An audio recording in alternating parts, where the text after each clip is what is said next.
Humanda na sa mga malalaking balita. Trending viral. Pinag-uusapan sa buong Pilipinas at buong mundo. Ronda Pilipinas Headlines.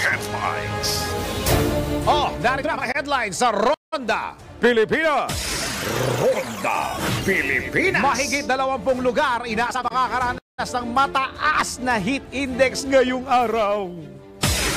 Ronda Pilipinas. BBBM personal na iinspeksyonin ang 13.3 billion pesos na halaga ng shabu na nasabat dyan po sa may Alitagtag, Batangas.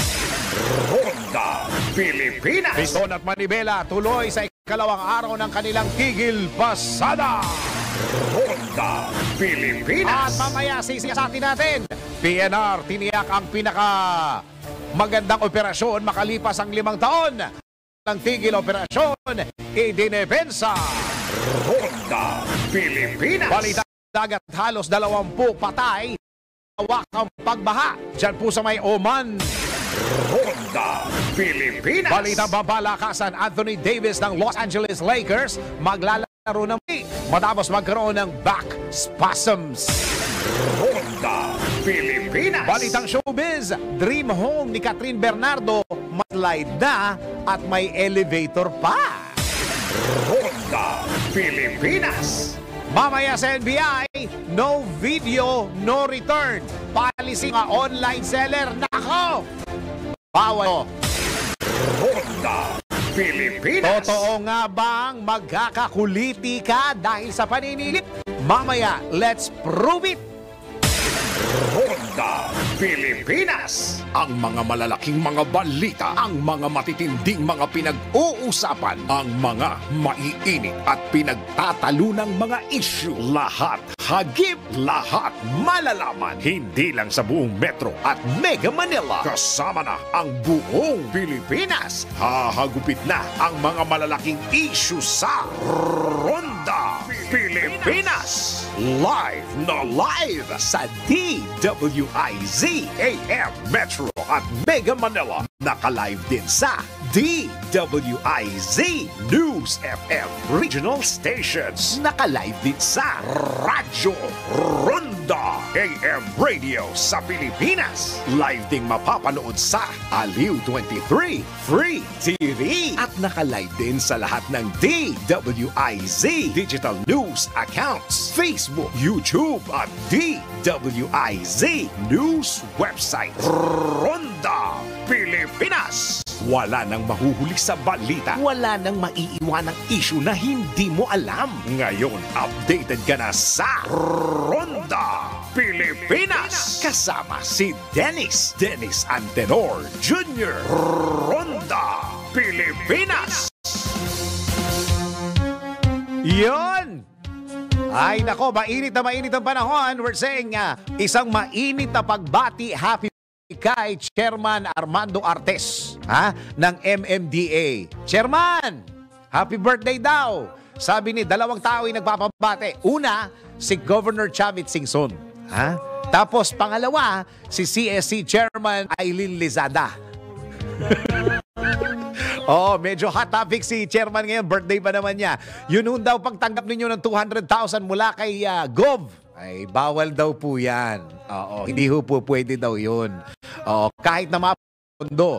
Kasi pagka napunta yan sa pondo, ibig sabihin, another source yan, baka pagmulan daw yan ng graft and corruption. Naman ang punto. Pero kung nasa batas po na hindi pwedeng tumanggap ang sino mang opisyal ng gobyerno, ay dapat bawal po talaga. Ayan. Pero wag na natin pag-usapan yan. Bati na lang tayo ng happy birthday. Happy na birthday pa kay Chairman Armando Artes ng MMDA. Chairman, viral ka. Magandang araw, Pilipinas. Ito ang Ronda Pilipinas. Live na tayo sa DWIZ AM Metro Mega Manila. Live din tayo nationwide sa DWIZ News FM Regional Stations. Nationwide din, sa Radyo Ronda. Ayan. And of course, sa lahat ng mga ginagawang radyo, ang kanilang mga TV sa Aliw Channel 23. Ako, ang iyong magiging tagapagbalita. Ako si Dennis. Yeah! Dennis Antenor Jr. Roda Pilipinas.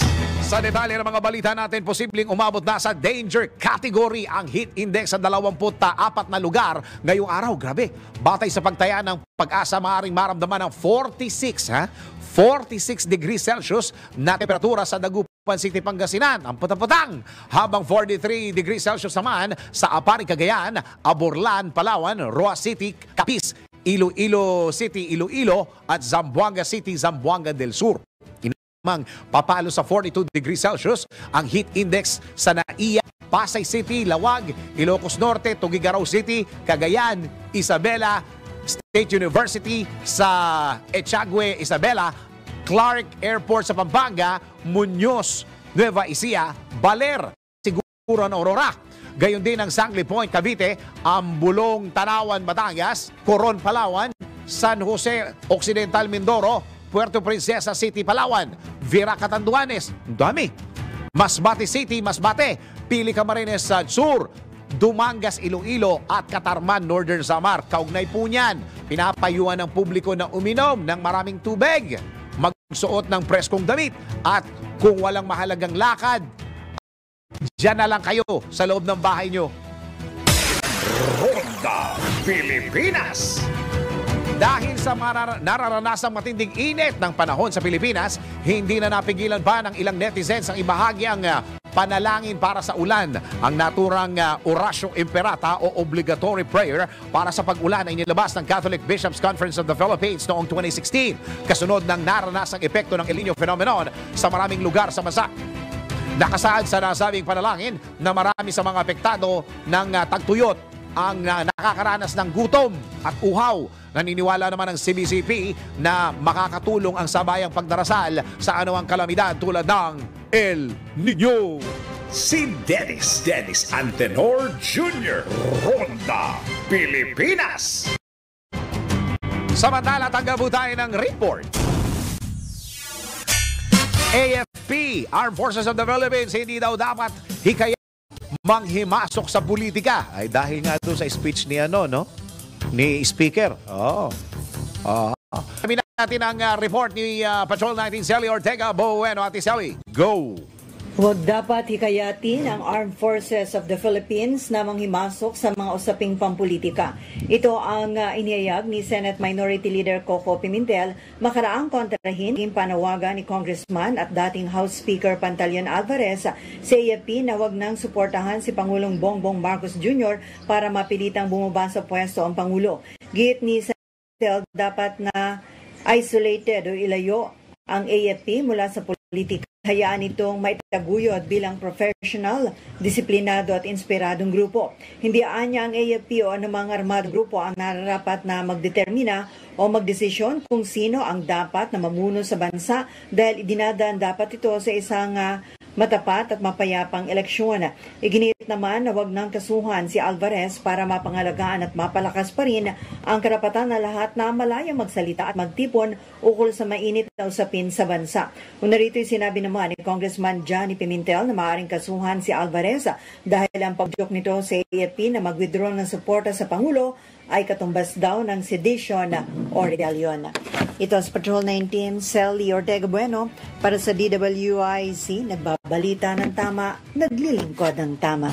Kapag may bagong balita, naka-on air, agad-agad, DWIC Patrol Report. Personal ng inspeksyon ni Pangulong Ferdinand Marcos Jr. ang 13.3 billion pesos na halaga ng iligal na droga nasabat dyan sa may Alitagdag, Batangas. Una nang nagtungo sa lugar sina Interior and Local Government Secretary Benor Abalos at PNP Chief General Romel Francisco Marbil sa checkpoint kung saan na-recover ang mga iligal na droga. Matatanda ang na-recover ang halos 2 toneladong iligal na droga sa isang na biyaheng Lipa City mula sa Santa Teresita na hinarang ng mga pulis dyan po sa may barangay Pinagkurusan. Roda Pilipinas. Samantala, nagpapatuloy ang mga grupo ng jeepney drivers at mga operators sa kanilang tigil pasada ngayong araw bilang testa sa ilalim ng PUV Modernization Program. Ayon sa grupong Manibela, asahan na ang mas malakas na puwersa sa kanilang ikalawang araw na tigil pasada. Para naman sa mga commuter, meron pa rin silang option ngayong umaga dahil nakaantabay ang lokal na pamahalaan upang makaagapay sa mga mananakay na maapektuhan. Si Dennis Antenor Jr. Ronda Pilipinas. Ay, nako, napakasakit sa ating mga commuter. Wala tayong magawa, ano? Parang walang kalaban-laban lahat ng mga commuter, eh. Oo, kaya nga sabi ko, dapat mag-develop tayo ng sarili nating strike. Diba? Kasi, pag nag-i-strike sila, tayo kawawa yung mga commuter, eh. Yung mga araw-araw na pumapasok sa trabaho para buhay ng pamilya. Oo, yung mga negosyante, hindi naman lahat ng negosyante mayaman, eh. Oo, pagka tayo ba nag-strike, sino maapektuhan? Tayo rin. Ay, nako. O siya, tanggap po tayo ng isang report. Pagkansela sa firearms license ni Pastor Apollo Kibuloy dapat idaan sa due process. Nagbabalik sa report si Patrol 19 Celly Ortega Buweli. Go! Hindi obra na basta nalang bawiin at kansilahin ng Philippine National Police ang firearms license ni Pastor Apollo Kibuloy at ng mga followers nito. Ito ang kay Senator Robin Padilla ay dahil may due process ang pagbawi o pagkansila ng firearms registration at permit to carry. Hanggat hindi napapatunayan niya nagkasala ang isang tao, hindi basta-basta na lamang maaaring bawiin ang lisensya ng baril. Una rito nanawagan sa Senate Committee on Women Chairman Senator Risa Ontiveros sa PNP na bawiin at kansilahin ang lisensya para makapagmay armas ang fugitive na si Pastor Kibuloy. Git na Senadora, armado at mapanganib si Kibuloy kung saan buhay na buhay niya ang mga armadong sundalo niya na handang magpakamatay para sa naturang religious leader. Kaugnay nito nanawagan naman Senator Padilla sa mga supporters ni Pastor Kibuloy na maging mahinahon sakaling matunton at arestuhin ng otoridad ang religious leader. Umaasa naman ng senador na magiging mapayapa ang sitwasyon at hindi mauwi sa gulo at karahasan sakaling arestuhin si Pastor Kibuloy. Ito ang Patrol 19, Celly Ortega Bueno para sa DWIZ, nagbabalita ng tama, naglilingkod ng tama. Kapag may bagong balita, naka-on air, agad-agad, DWIZ Patrol Report. Oo, sandali. Meron tayong flash report. DWIZ Flash Report. Ito, kailangan nyo malaman ito. Red alert status itinaas sa Luzon Grid ngayong araw. Okay? Ito ang kinumpirma ng National Grid Corporation of the Philippines makaraang pumalya. 19 na power plants ang bumagsak. Oh my gosh. Ilan? 19. So, ibig sabihin, Luzon Grid lang ito. Tama, no? Luzon Grid. Pakibaba mo nga, Iha. Oo. Luzon Grid lang yan, di ba? Oo. Hindi, yung taas. Sa taas. Itinaas ang Luzon Grid ngayong araw. Alert status o red alert status, itinaas ang Luzon Grid ngayong araw. Pero kahit na pero lumipis pa rin ng Ala, baka mangyari ang kinatatakutan nating scheduled brownout. Ala, tawagan ako. Tawagan ang Meralco. Tawagan natin yung kaibigan natin dyan, si Mr. Joza del Riaga. Ha? Baka pwede nating makausap si Mr. Joza del Riaga dahil dito sa flash report na yan. Antabayanan po ang mga karagdagang detalye dito lang po sa DWIZ at Aliw Channel 23. Ronda Pilipinas. Tuloy mga balita sa Ronda Pilipinas. Epektibo na ngayong araw ang panibagong presyo ng gasolina. Bakit ba ang sasama ng mga balita natin? Batay sa anunsyo ng mga kumpanya ng langis at Shell at Petron Corporation, Sea Oil, PTT Philippines, Total Philippines, Total, Uni Oil, Petrogas at Phoenix Petroleum, ipinatupad kaninang alas 6 ng umaga ang dagdag presyo sa kada litro ng gasolina nasa 40 centavos. 95 centavos naman ang kada litro ng diesel at 85 centavos sa kada litro ng kerosene. Nagpatupad na rin ng dagdag presyo kaninang alas 12:01 ng madaling araw ang kumpanyang Caltex, habang ang clean fuel naman ay mamayang alas 4:01. Teka muna, basahin ko na yan, basahin ko ulit Ang clean fuel, mag-a-adjust sila mamayang, ito malaking tulong to sa mga kababayan natin, alas 4:01 ng hapon. Okay, ulitin ko lang ha. Doon sa mga motorista, mga jeepney driver, mga van, mga nakikinig ngayon ha. Ulitin ko. Habang ang clean fuel naman ay mamayang alas 4:01 ng hapon. Ronda Pilipinas. Hindi muna mag-i-issue ng traffic violation tickets ang Metropolitan Manila Development Authority laban sa mga e-bike sa Metro Manila. Akala ko kay Gobe. Ito ang mismong ayon kay MMDA Chairperson Attorney Romando Artes. Sa panayam ng DWIZ, sinabi ni Artes na bukas, Abril 17, magsisimula ang pag-i-issue bilang konsiderasyon sa nagpapatuloy na strike ng ilang grupo maging ang Information Dissemination Campaign ng ahensya. Nilinaw din ni Chairman ng ahensya na ibig sabihin ay pwede nang dumaan, hindi ibig sabihin ay pwede nang dumaan sa EDSA busway o sa National Road, hindi man sila huhulihin ay sisitahin muna. So hindi muna maninita. Matatanda ang sinabi ng MMDA na ipapataw ang 2,500 pesos multa sa mga lalabag sa batas. Ngunit, para sa mga walang lisensya o vehicle registration documents, ang kanilang mga e-bike ay, i-impound. In consideration po, Senator Francis, ng strike at para po sa information campaign, today po, hanggang today, ay sisitahin lamang po natin at hindi muna po natin i-issuean ng ticket. Pero starting tomorrow, ay talaga po mag-iigpit tayo at mag-i-issue po natin tayo ng ticket kung sakaling meron pong mga ganitong klase sasakyan na papasok po sa mga sana na pinagbabawal po sila. Yan ang tinig ni MMDA Chairperson Attorney Romando Artes sa panayam ng DWIZ. Si Dennis Antenor Jr. Ronda Pilipinas. Samantala. Ito meron tayong isang siyasat report. Okay? PNR, tiniyak ang pinagandang operasyon makalipas ang 5 taon. Pansamantalang tigil operasyon. Alam mo, marami na lungkot dito. Hindi alam kung saan sasakay. Hindi naging malinaw information drive ng dito, ng DOTR. Pansamantalang tigil operasyon, idinipensa. Alamin ang siyasat report ni Judith Estrada Larino.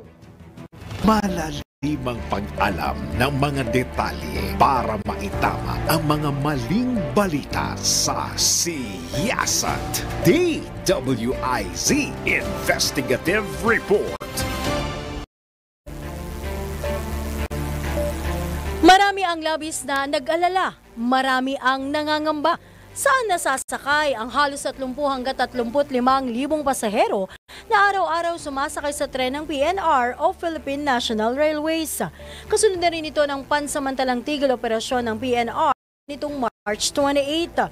Ayon kay PNR Chairman Michael Ted Macapagal, kailangang magtuloy-tuloy ang konstruksyon ng mga proyekto ng ahensya para na rin sa kapakinabangan ng publiko. Sa katunayan, ibinabatid ni Chairman na halos 80% tapos na ang konstruksyon ng Clark to Valenzuela Railways Project at susundan ang konstruksyon ng Alabang Laguna Project bago ikasa sa 2026 ang trial operations at ang full operations makalipas ang 2 taon o sa 2028. Really, kung magsasara man, it will stop within a 3 to 4 year period. Pero yung full operation po, it's for 2028, kaya 5 taon.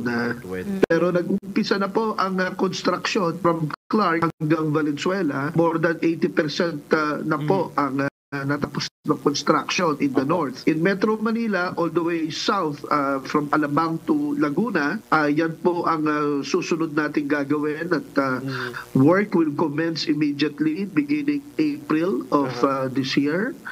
At yun na nga po, we target to have trial runs by 2026 and full operation by 2028. Sinalo na rin naman anya simula kahapon o April 1 ng nasa 25 bus at maging ng UV Express na nabigyan ng special permits ang mga pasaherong apektado ng tigil operasyon ng PNR sa loob ng 5 taon. We coordinated with LTFRB to issue emergency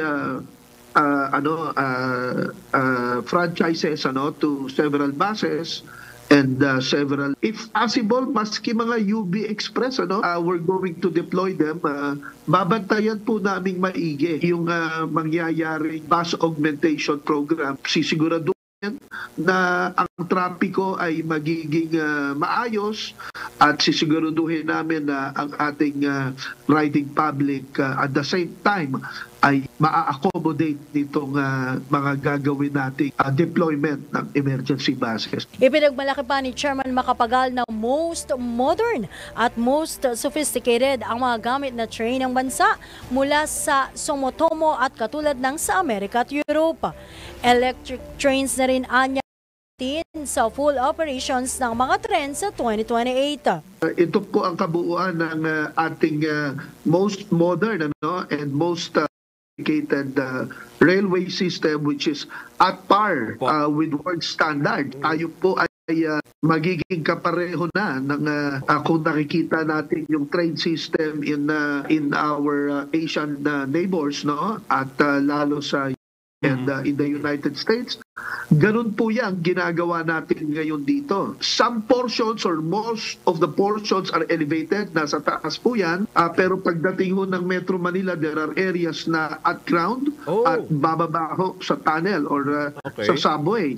And then it goes back up again all the way to Laguna. Sinabi pa ni Chairman Macapagal na gagamitin din nila ang pagkakataon para tutukan ang iba pang issue sa pagkakasa ng mas mabilis at dependable railway system tulad ng right-of-way. This will fasten the process at magkakaroon po ng sense of urgency na talaga matuluyan ng i-resolve right-of-way issues. Meron kaming pinag-aaralan na mga proposals tungkol dyan sa at yan po ay susunod. In fact, as we speak, meron pong pinag-aaralan kaming proposal that would augment this type of service para sa goods to flow in different provinces to Metro Manila and out back to these different provinces. Binigyan din ni Chairman Macapagal na mahigit 800,000 pasahero kada araw ang maaabisyohan ng PNR kapag nakompleto na ang tinaguri engine marvel nang wala ring dagdag singil sa pasahe. Napakaganda po. It's an engineering marvel.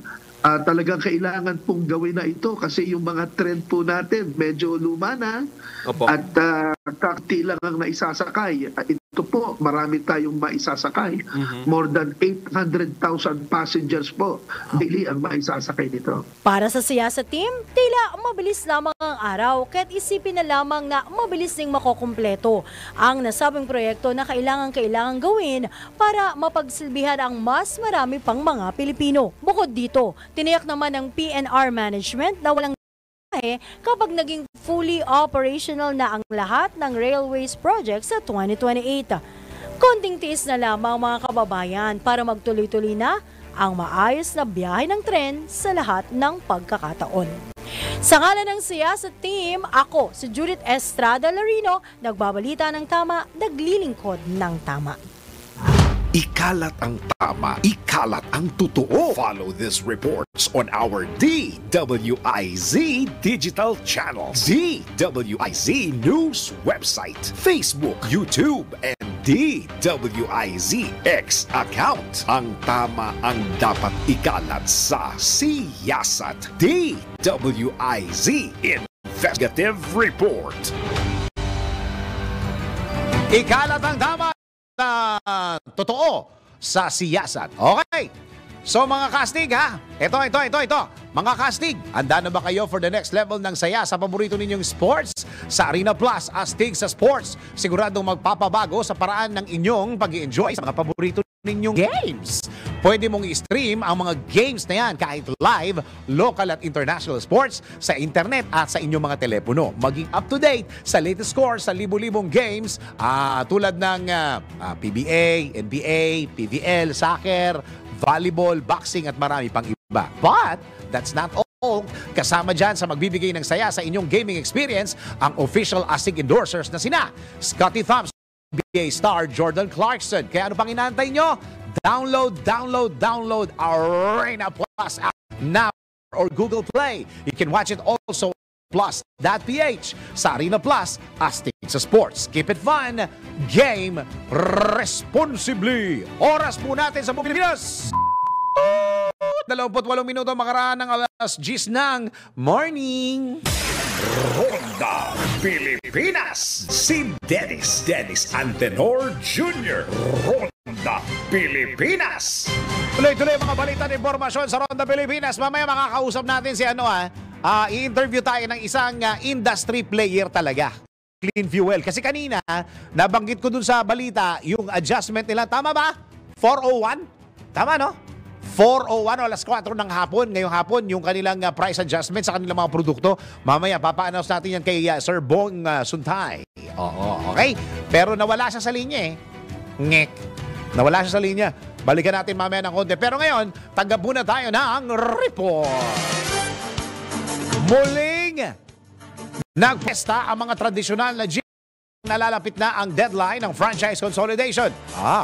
So alamin natin mula sa 89.5 DWIZ News FM Western Visayas, si Richard Bertuso. Paring Richard, go! Inaasahang lalahok ang ilang traditional na jeepney operators sa isang protesta na inorganisahan ng No to PUP Peace Out Coalition. Kahapon, target ng protesta ang nalalapit na deadline para sa franchise consolidation sa ilalim ng Public Utility Vehicle Modernization Program. Nagsimula ito alas 8 ng umaga sa pamagitan ng karavan mula sa Transport Terminal sa Barangay Tagbak, Distrito ng Haro, Iloilo Provincial Capitol Grounds sa City Proper para sa isang rally. Sinabi ni Elmer Foro, isang nangungunang organizer ng coalition na sinusuportahan ng protest caravan, ang 2 araw na transport strike. Ipiniliwanag ni Foro na ang pambansang protesta ay naglalayong tutulan ang Abril 30. Compulsory consolidation. Sinabi niya na ang compulsory consolidation ay hudyat ng pagsisimula ng pag-phase out ng mga traditional na jeepney. Nagpahayag din ng pagkabahala si Puro na kung magpatuloy ang modernization program, hindi lang ito makakapekto sa mga driver at operator, kundi magdudulot din ng pagtaas ng pamasahe. Pinuna niya ang paghawak ng gobyerno sa modernization program, partikular ang mga kabiguan ng mga kooperatiba at korporasyon. Sangkot dito, maraming mga driver at operator na ang naunang pinagsama-sama ang kanilang mga prangkisa ay umalis sa kanilang mga kooperatiba. Hindi natutupad ng mga pangako tulad ng pinangakong araw-araw na dibidindo na 500. Nagpahayag siya ng pag-asa na ang gobyerno sa ilalim ni Pangulong Ferdinand Bongbong Marcos Jr. ng modernization program. Mula dito sa DWIC, NOS FM 89.5 Western Visayas, Richard Cordero Bertuso, nagbabalita ng lingkod ng tama. Ronda Pilipinas. Ako banggitin ko lang yung isa sa mga pag-usapan namin ni Chairman Guad, isa sa mga interviews ko sa kanya. Sabi niya, ang pagbibigay serbisyo katulad ng pagdadrive ng mga jeepney, mga bus, mga truck, yan po ay hindi isang karapatan. Yan po ay pribilehiyo. Okay? Ang serbisyo po na ganyan ay dapat ibinibigay ng gobyerno. Since hindi maibigay ng gobyerno yung mga jeep na yan, nakipag-tie up sila sa mga private. Okay? So binigyan sila ng pribilehiyo. Hindi yan po ay pribilehiyo at hindi isang karapatan. Okay, yun lang. O, yun lang. Okay, teka muna. Ang sabi ko sa inyo, makakausap natin si Mr. Bong Suntay. Nasa linya na po siya. Presidente po ng Clean Fuel, Mr. Bong Suntay. Sir Bong, magandang araw po.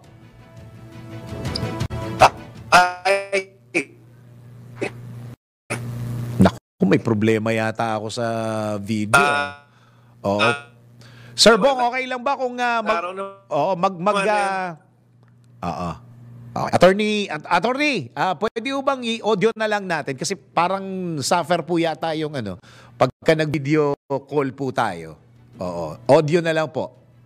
Tingnan natin kung kakayanin pag audio. Attorney Bong Suntay, Attorney, magandang araw po.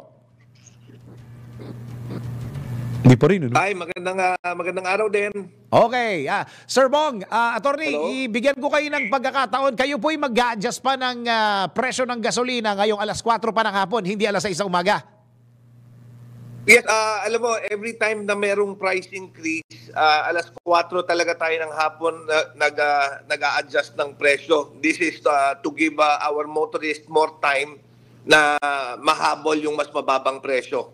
Iyon, magandang balita. Uy, wala akong hindi ako endorser ng clean fuel, pero alam ko yan po ay magandang serbisyo para sa lahat ng mga driver natin. Kung alas 4, ay puntahan nyo na yung mga clean fuel stations na yan. Okay, Attorney, pag-usapan po natin kasi mga nangyayaring price increases ngayon, wala pa ho ito na effect doon sa posible na mangyari o nangyayari ngayon doon po sa Iran at saka sa Israel, Sir Bong. Yes, tama yan. Alam mo, itong mga kasalukuyang pagtaas ng presyo ng langis, dulot, since last year, dulot pa yan ng unrest sa Ukraine at saka sa Gaza. Well, di ba yung sa war in Ukraine muna and then sumunod naman yung sa Israel at sa Gaza. So, yung mga kasalukuyang nararamdaman natin pagtaas, epekto yan. Now, tatanungin natin, bakit naapektuhan tayo? Medyo malayo naman tayo. Correct. Ang movement kasi ng langis, alam mo, pag inaangkat natin yan, sa Persian Gulf at sa Red Sea. Ang Persian Gulf at Red Sea region have close to 40% share in the global oil export. Wow. So pagka may ganyang gera, merong ganyang unrest, tumataas ang freight cost at saka insurance cost ng mga barko, ng mga cargo vessel.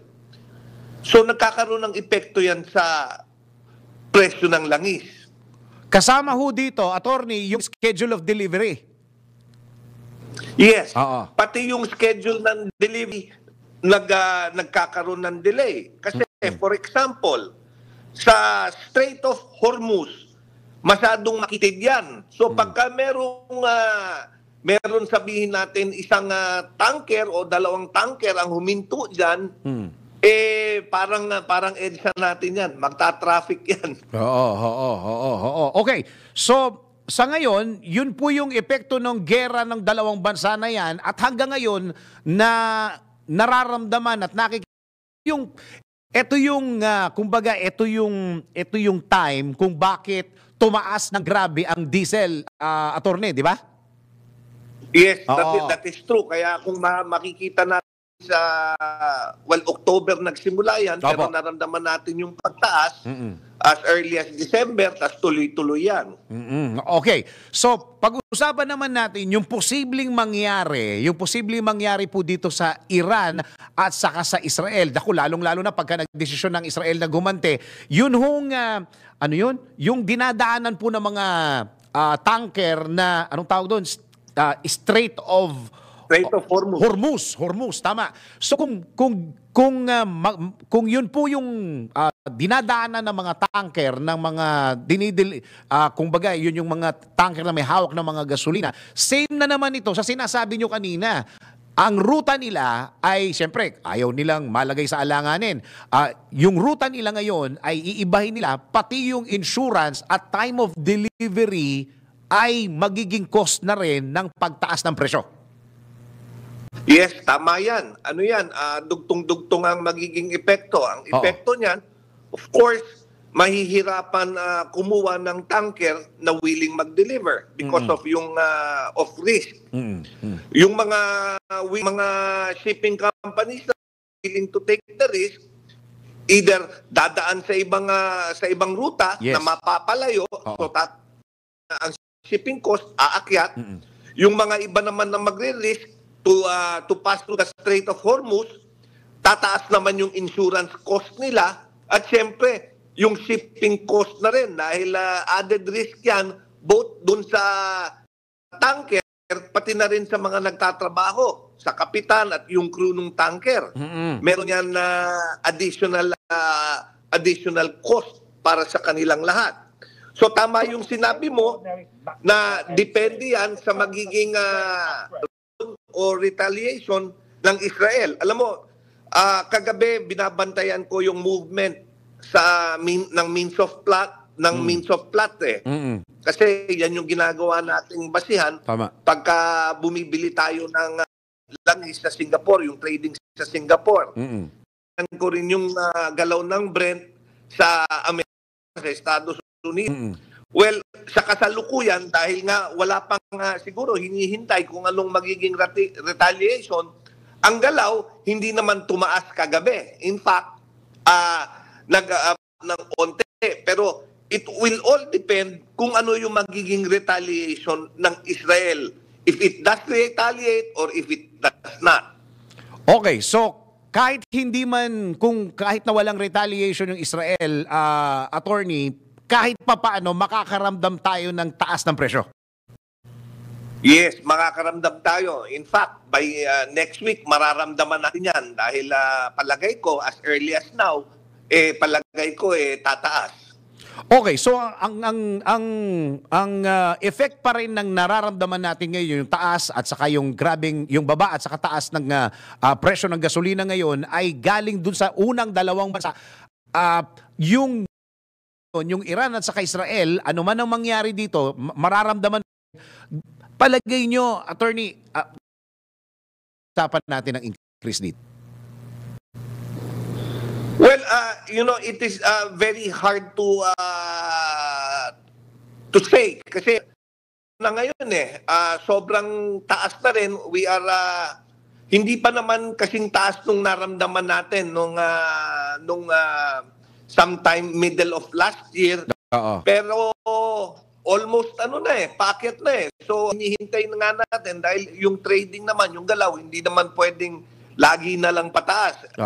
It will reach at a certain point, if there is no geopolitical influence, it will reach its peak, then bababa naman. So hinihintay natin yung everyone is on a wait and see attitude. Pero ang nagiging problema, kasi yung meron rin mga production cut ang OPEC Plus. In fact, nung January, yung first production cut nila, ginawa na nila yan. Scheduled na second production cut in June. And every time nagkakaroon ng production cut, siyempre, ang law of supply and demand, yung presyo medyo naapektuhan. Maapektuhan yan ng mga issues ngayon. So meron tayong paggalaw ng kaunti, hindi naman kaunti yung demand ng mga bansa na nangangailangan ng mga langis na yan parang mag-uunahan ng konti kasi kahit papaano you have to take care of your people, di ba? Syempre, ekonomiya pinag-uusapan dito, gobyerno pinag-uusapan dito, buhay ng tao pinag-uusapan dito, yung trabaho ng tao pinag-uusapan dito, kahit papaano pumuwi-placing ka na din dahil kailangan meron ka ring i-offer din na kahit papano na dagdag ng presyo ng mga langis na yan, attorney. Opo, totoo po yun. Precisely. So, kung ganito, mga ilan gaano katagal yung effect niya kung sakasakali na, sabihin na natin, wag na yung retaliation, mga ilang buwan po nating, ano ba Tagalog doon? Iindahin yung ganitong kalaking problema, attorney.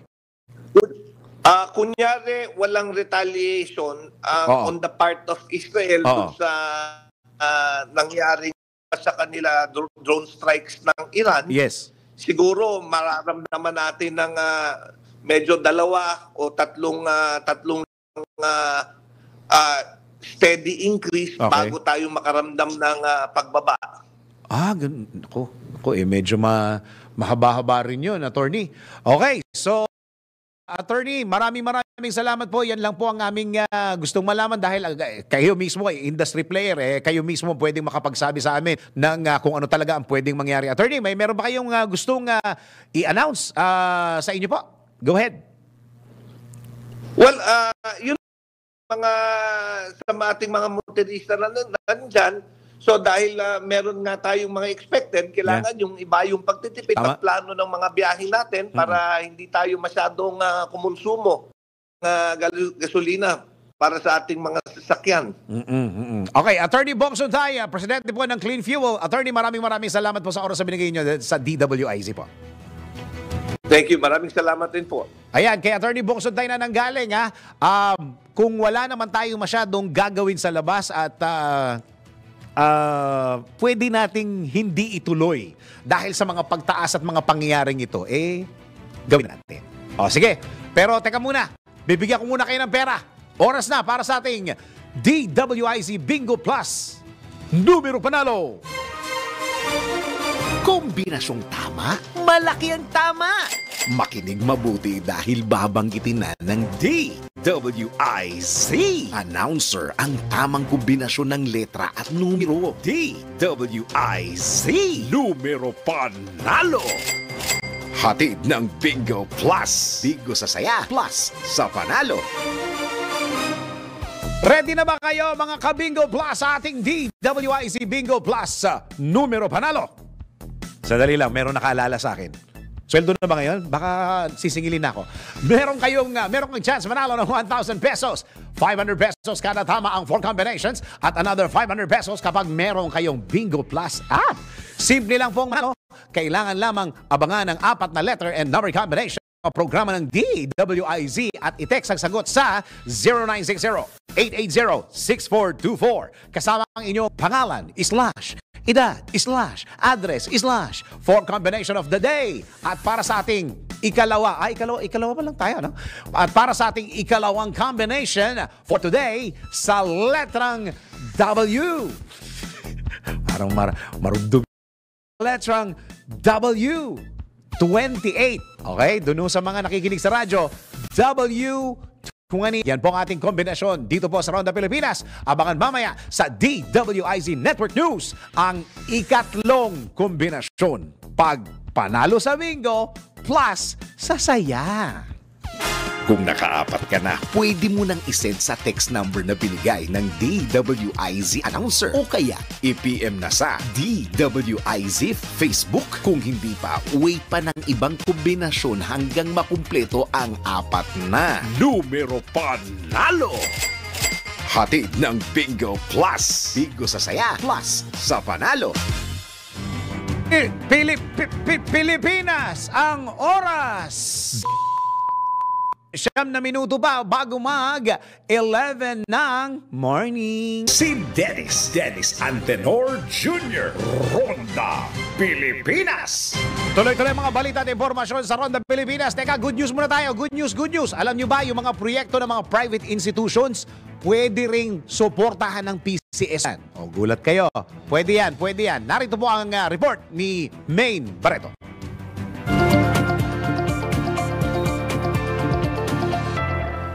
Hindi lamang pampublikong organisasyon ang maaaring humingi ng suporta sa Philippine Charity Sweepstakes Office o PCSO. Sa ilalim ng kanilang programa na Institutional Partnership Program o IPP, kailangan lamang mapatunayan ng isang pribadong institusyon na legitimo o legit. Pakinggan natin ng paliwanag ni Jerusa Arnante Homo, Division Chief Charity Assistance Department ng PCSO. And our social work agency, ang tawag ng DSWD dyan ay Social Welfare and Development Agencies. Yan ang kanilang pangalan. So once dumaan ka na doon sa prosesong yun, it's assumed na the documents are okay, pumasa sila sa mga requirements nila. Kaya ang require namin, accreditation. Because the accreditation speaks of the standards that they have to keep. Yun. So kung accredited ka, we are confident. At mula sa PCSO, yan ang report na hindi umuurong sa pagtulong. Maine Barreto, nagbabalita ng tama, naglilingkod ng tama. Ronda Pilipinas. Anthony Davis ng Los Angeles Lakers maglalaro na muli matapos magkaroon ng back spasm. Sports news mula kay Daryl Justin. Sa mundo ng palakasan, ang latest malalaman sa DWIZ Sports News. I will be ready for the start of the team's postseason. Yan ang naging pahayag ng NBA Los Angeles Lakers star na si Anthony Davis matapos mag-early exit sa fourth quarter sa final season game kontra sa New Orleans Pelicans. Ito ay nang kinailangang i-treat ang kanyang back spasms matapos magkaroon ng foul play ni Larry Nance Jr. pagkatalon ni Davis para sa rebound. Ayon kay Davis, siya ay nasa ere noon at malinaw na isang dangerous play ang nangyari. Ngunit sinabi rin niya na alam niya namang hindi ito sinasadya at alam niya rin hindi naman dirty player si Larry. Sa loob ng 76 games, natapos ng Lakers ang preseason bilang number 8 seed kung saan muli makakaharap ang Pelicans na number para sa West Conference Play-In Tournament. That portion was brought to you by Arena Plus. Sa Arena Plus, astig sa sports. Download Arena Plus app now in App Store or Google Play. You can watch it also on arenaplus.ph. Ronda Pilipinas. Ito na ang latest, bagong-bago, fresh na fresh. DWIZ Showbiz News. Oh, dream house daw ni dream home ni Catherine Bernardo, may slide at may elevator. Showbiz report mula kay Anton.